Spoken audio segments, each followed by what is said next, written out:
Hi friends, నేను ఈరోజు ఒక హెల్దీ స్వీట్ స్నాక్స్ అయితే చూపిస్తా. అదేంటంటే నువ్వుల లడ్డు హెల్త్కి చాలా మంచిది. అలాగే బ్లడ్ పెరగడానికి కూడా చాలా హెల్ప్ అవుతుంది. చిన్నపిల్లల స్నాక్ బాక్స్లకు కూడా పెట్టుకోవచ్చు.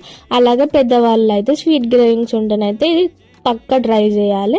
మనకు హెల్త్కి మంచిది. అలాగే స్వీట్ గ్రేవింగ్స్ని కూడా తగ్గిస్తుంది. చేసుకోవడం కూడా చాలా ఈజీ. ఫస్ట్ అయితే నువ్వులను అయితే వేంపుకొని పక్కకు పెట్టుకోవాలి. మనం 1 kg నువ్వులకైతే 850 grams బెల్లం అయితే తీసుకోవాలి. బెల్లం కరిగించుకొని వడగట్టుకోవడం అయితే ఇంపార్టెంట్. అందులో చాలా మట్టి అయితే ఉంటుంది. ఇక వడగట్టుకున్న బెల్లాన్ని అయితే పాకం అయితే వేసుకోవాలి. గట్టి పాకం రానివ్వాలి. మనకు చూస్తే గట్టిగా ఉండాలి. ఆ తర్వాత కొంచెం నెయ్యి, యాలకుల పొడి వేసి నువ్వులు కూడా వేసి మంచిగా కలుపుకోవాలి. గోరువెచ్చ ఉండగానే లడ్డూలు అయితే వేసుకోవాలి. చల్లారిపోతే గట్టిగా అయిపోతుంది. ఒకవేళ చల్లగా అయిందని అనిపిస్తే మళ్ళీ 5 minutes అయితే స్టవ్ మీద పెట్టుకొని మళ్ళీ లడ్డూలు అయితే వేసుకోవచ్చు. అంతే ఈ వీడియో. Bye bye.